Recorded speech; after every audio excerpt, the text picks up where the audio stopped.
Hello, good morning. Well, welcome to the beginning of my sustainable floristry journey.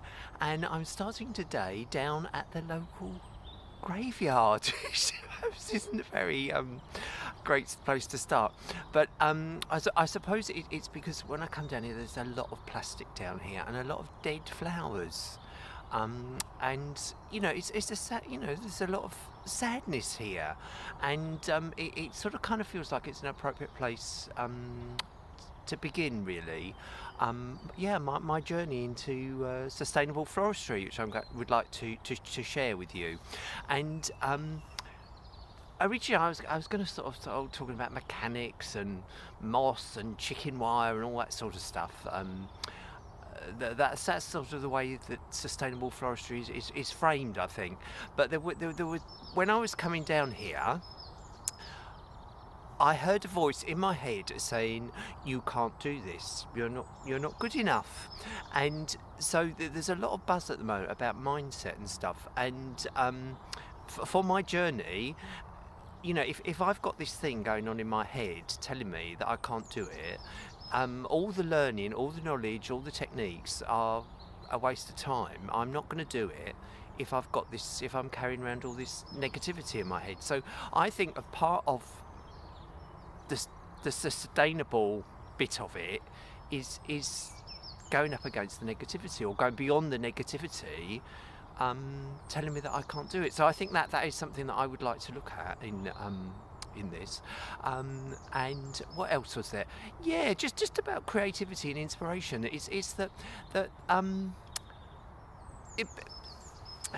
it, it, it, it it's having a renewable source of ideas, of having a constant source of inspiration.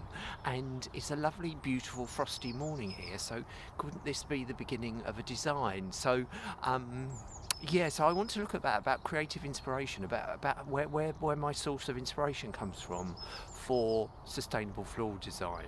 So I think that's the creative process, and coming up with new ideas and having a constant stream of new ideas available is part of the sustainable process. And the last thing is I wanted to talk about emotions, because down here it's very sad, isn't there? There's a lot of sadness down here.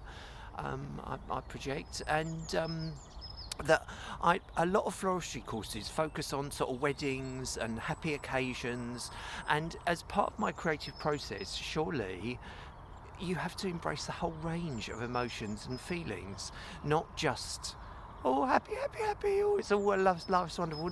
Sometimes life isn't, it's quite sad. I think life is always wonderful, but there are lots of ups and downs and challenges and difficult feelings and difficult emotions. And I think it would be a shame to sort of shut that out and say, oh no, I'm just going to be on this single one-dimensional plane of happy, happy, happy. Oh, it's beautiful, beautiful. Well, what about sadness and sorrow and poignancy and strong emotions and yeah, the whole range of emotions. So to bring that in to my art and my creativity, I think it's really important to have some emotional depth. So those are three things. So on top of the mechanics and sourcing flowers and growing stuff and foraging and all that sort of, I want to look at that. But those are three things that I'd also like to bring to the table as my contribution, is that thing about mindset, emotions, and the creative process, to look at those things as well. And so over the coming weeks, I'm going to take those on and do some sustainable floristry projects, and I'd like to share those with you as we go along in the coming weeks. So I'm just going to have a look at the funeral flowers now. They look actually rather beautiful in the frost, and I'm just going to have a little look at those and then crack on with the day. So thank you for joining me, and look forward to speaking to you soon. Thank you. So I just had to share this. I love this with the two little dogs. Really, well, they look really cute, don't they? I really like that. But over here, there's a lot of plastic here, and yeah, and look at this. I don't want to be judgmental, but a lot of plastic there. But I find this rather attractive, I have to say. I think this is rather beautiful, and actually, to me, that would make that colour palette. I think that would make a lovely design, actually. So I think that would be something rather nice to do, to create a design out of all this plastic and waste and decay. To me, that's a nice colour palette there. That's a good idea for a design. So that's something I'd like to use. So and some of these frozen designs, they do look rather lovely. Um, and this one, it's just I can't actually see what it says, but obviously a lot of plastic there, and the poly ribbon around the edge. Yeah, there's another one of these. I do rather like this. I think there's something I find quite attractive about this, with these different colours. I think that looks rather pretty, and there's somebody here used a sort of a basket there, and there's a big poly ribbon gone mad. But I rather like this wreath here. I think this is rather pretty, actually. I've frozen with the looks like some pittosporum in there. That look, that I think that is there any. I'm not even sure if there's any flowers on it, but there's lots of lovely, interesting foliage as ferns.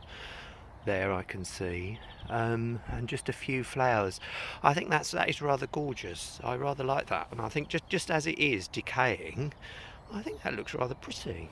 So I think there's a lot here, which is rather lovely, and there's a couple of sheaves over here. I think you'd call these sheaves. They've just been tied with raffia. They look, yeah. So that's very sustainable, and it looks to me like that is mainly. It's mainly foliage. Oh, I suppose there must have been some flowers there. But anyway, so there's actually, some design inspiration here down at the graveyard today. So yeah. So right, that's given me some ideas now to create some sustainable designs. Yeah.